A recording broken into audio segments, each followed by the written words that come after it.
This is a 511 tactical Skyweight Survival Chest Rig. And the application that I'm using this for is accessory bag for long distance rucking, go ruck, star course, city ruck, and ultimately the baton death march. So the problem that this solves is the problems that I ran into using the very popular Fanny pack method to carry phone, gear, supplies kind of down into this region. So I have been testing two of these in the train up for a couple Go Ruck events happening in Tombstone as well as Baton. The idea is that long distance, I don't need to drop this to get things out of it. Navigation, so I can have phone, spare battery, I can have some salt stick tabs, electrolytes on the go to just minimize having to mess with all this. So it's been very popular, at least from what I see on social media, to go with the Fanny pack method. This is a Go Ruck FP1 small, and I've been using this for a couple months. The success has been mixed. I ran a 5K with it, it seemed to do okay. When the distance is getting longer, the amount of stuff that I have in here gets a little bit more. In conjunction with this hip belt, I've run into a problem.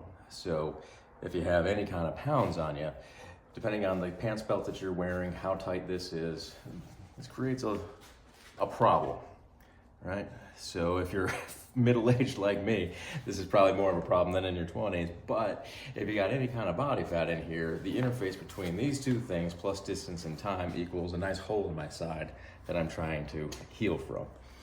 So tried the FP1 small, it was okay. This is pretty dang small though. The other thing is when this is tight to your frame, plus a hip belt, actually trying to access this stuff is not super convenient. Small is all they had. I don't know if they're still making this or making more of them.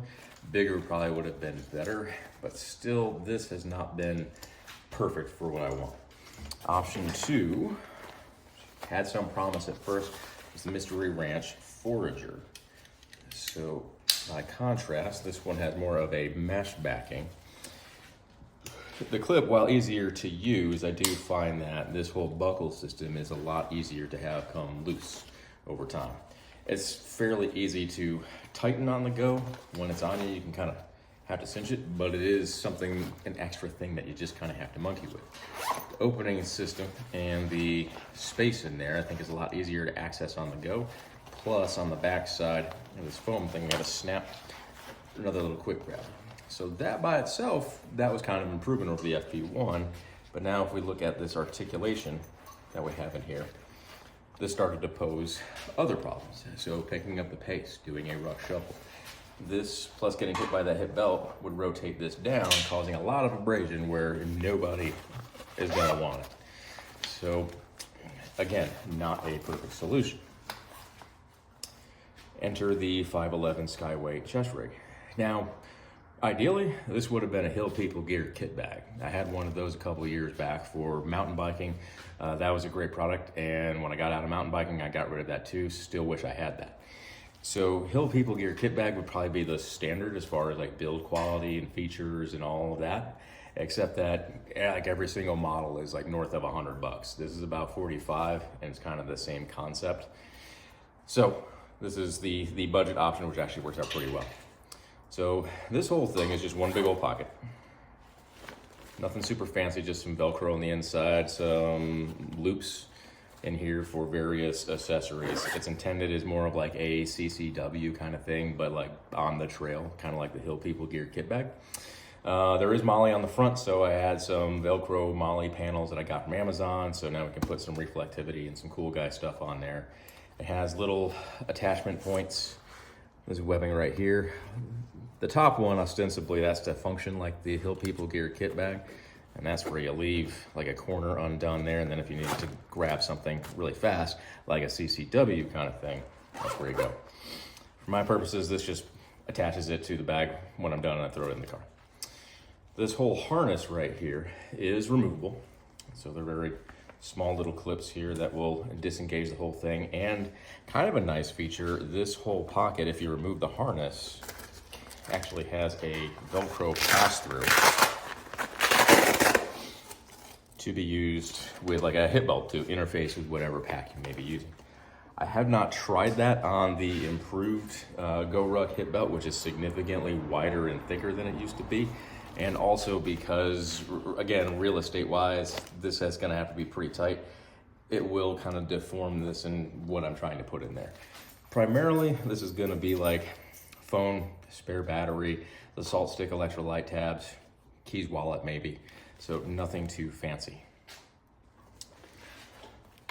Donning and doffing is no big deal. This kind of functions pretty much identical to the kit bag.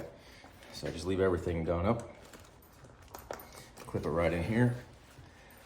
And I don't have this mega tight. This is gonna have a backpack over it. But what I didn't find was these straps cutting into the upper trap. I didn't really find any particular conflict with having this whole ruck on top of it.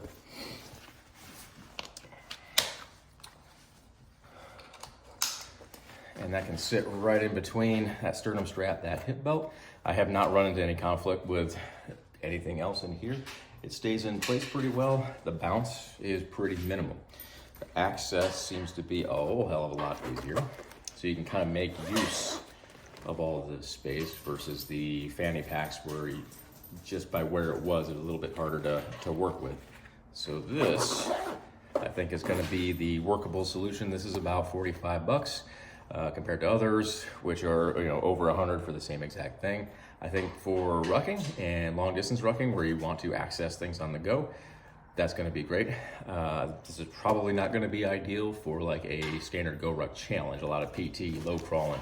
This is 330D nylon ripstop, so this is not going to be abrasion, resistant like everything else. So durability wise, it's probably not one you want to low crawl with, but for access on the go, it does the job very well.